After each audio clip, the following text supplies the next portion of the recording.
Bam.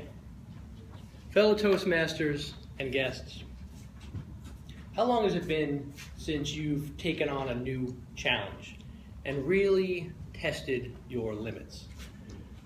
You might be surprised at what you learn in the process. Recently, I had such an experience, and it actually changed my perspective on life in a way. That really stinks, the graphic there. This light bulb sucks. But so the experience I had was called a Spartan race. And if you're not familiar with this, it is what they call an obstacle course race, or an OCR, if you want to be obnoxious.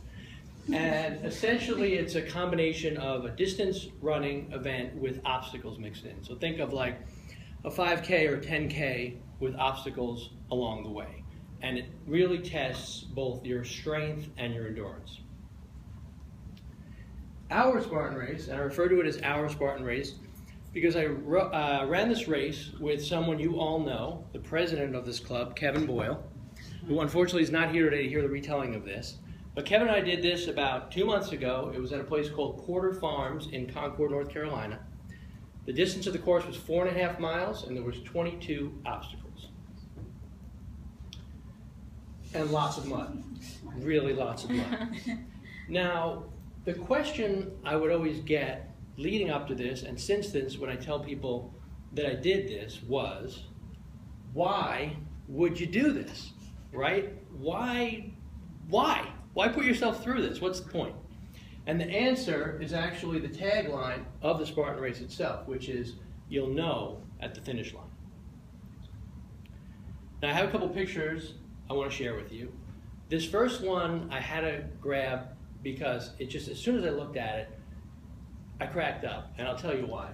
It's Kevin and I doing the bucket, what's called the bucket brigade, okay? So it's a bucket full of stones that you have to take up and down hills and across a field. But the thing that struck me as funny is that if you look at my face, right, I look pretty miserable. I am not, and I promise you I was. That bucket was heavy, I swear. And we were carrying it a long way, and my body was aching. But then I looked at Kevin, and he looks like so happy, his smile on. He's like he's just taking a stroll through the park. Or, I don't know, maybe he spotted some birds over there or something, a squirrel. But it just cracked me up because I was in misery, and he was like, hey, Glenn, you know, this is great. So I don't get it. I'm convinced he had like packing peanuts or something in his bucket, or I don't know what he did. But all joking aside, this is what I really wanted to talk to you about today, because this was my favorite part of the event and the most meaningful part of the event for me. This is called the slip wall, and this is basically the last obstacle you come to in the race. By the time you get to this, you are wiped out. I mean, you got very little left in the tank, and you have to get up this steep incline, and it's a slippery, muddy wall, hence the name slip wall. But the great thing about it was there were these guys and girls on the top of the wall helping people get up. So they're up there and they're shouting down, come on, you can do it. You can make it. Get my hand. We'll get you over. Just reach my hand. And so what you realized was you didn't have to make it to the top of the wall. You only had to get as far as their outstretched hand, and you were going to be okay. And that was a huge help, both physically and mentally. So I was able to get somebody's hand and get over the wall. And that's when I realized it was now my turn to be one of those people on top of the wall, because those guys were now leaving. They were continuing on with the race. They were just racers who stopped.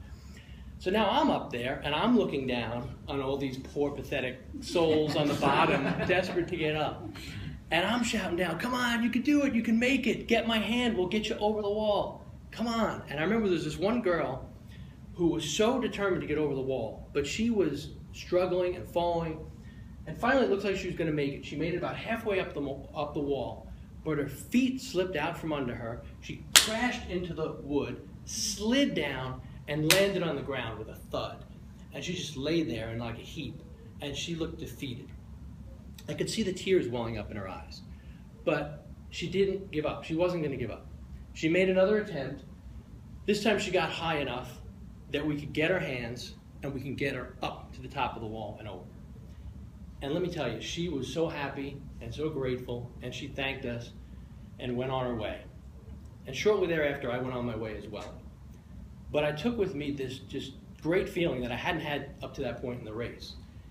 Just such a great feeling of having been able to help someone get up and over that wall, and to have been part of their intense struggle, but ultimate success, eventual success.